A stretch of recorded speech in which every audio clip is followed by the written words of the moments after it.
Buongiorno e ben ritrovati con l'informazione flash di New Sicilia, i titoli più importanti della mattina. Condannato a 5 anni di carcere Stefano Loverso, 42 anni, accusato di violenza sessuale ai danni di una donna di 29 anni abusata in auto in un vicolo della Vucciria.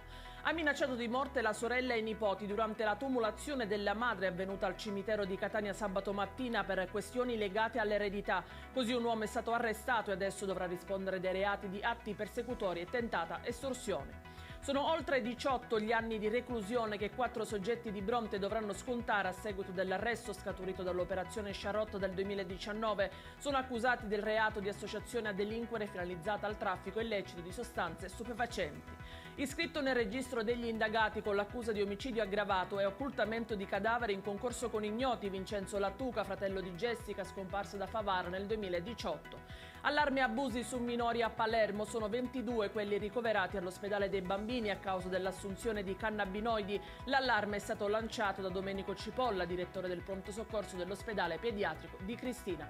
Per approfondimenti e tutte le altre notizie vi basterà visitare il nostro sito www.newsicilia.it e i nostri canali social. Arrivederci e a più tardi.